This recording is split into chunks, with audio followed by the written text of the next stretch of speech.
এই দেখেন ষান্ডা, দেখছেন? এই দেখেন মানুষের ফাঁদের মতোই ষান্ডা। ছোট্ট এই প্রাণীটিকে নিয়ে সোশ্যাল মিডিয়ায় এখন চলছে ব্যাপক আলোচনা। কফিলের ছেলের জন্য ষান্ডা খুঁজতে খুঁজতে প্রাণীটিকে রীতিমতো ফেসবুক সেলিব্রিটি বানিয়ে দিয়েছেন নেটিজেনরা। ষান্ডা হলো আগামিডে গোত্রের অন্তর্ভুক্ত সরীসৃপ প্রজাতির প্রাণী।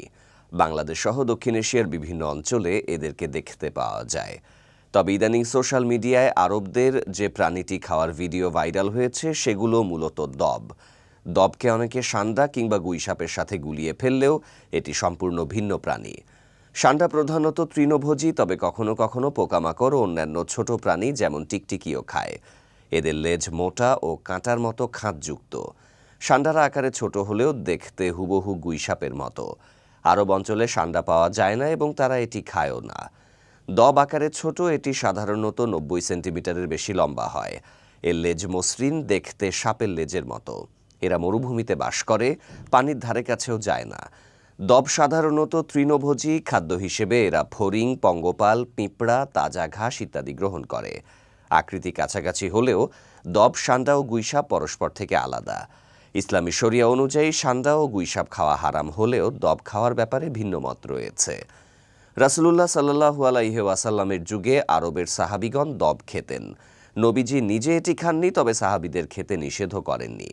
সহিহ বুখারী ও সহিহ মুসলিম শরীফে এসেছে, তিনি বলেছিলেন, এটি আমার এলাকায় ছিল না, তাই আমি এর প্রতি আগ্রহ বোধ করি না, কিন্তু তোমরা খেতে পারো, কারণ এটি হারাম করা হয়নি।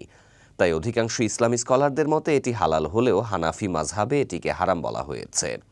হানাফি মাযহাবের অনুসারীরা শুধুমাত্র মাছ জাতীয় প্রাণীকে হালাল মনে করে। তাদের মতে সরীসৃপ বা উভচর প্রাণী খাওয়া জায়েজ নয়।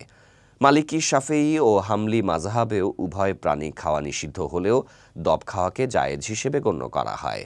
তাই আরবের বেদুইনরা দবকে হালাল খাদ্য হিসেবেই গ্রহণ করে থাকে।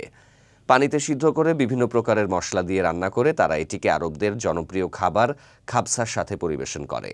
সুস্বাদু খাবার ছাড়াও ষান্ডার একটি বিশেষ বৈশিষ্ট্য হলো এর তেল। ষান্ডার তেল আয়ুর্বেদিক চিকিৎসায় একটি গুরুত্বপূর্ণ উপাদান হিসেবে ব্যবহৃত হয়। বলা হয়ে থাকে, এই তেল পুরুষদের যৌন সমস্যা সমাধানে ও সক্ষমতা বৃদ্ধিতে বেশ কার্যকরী।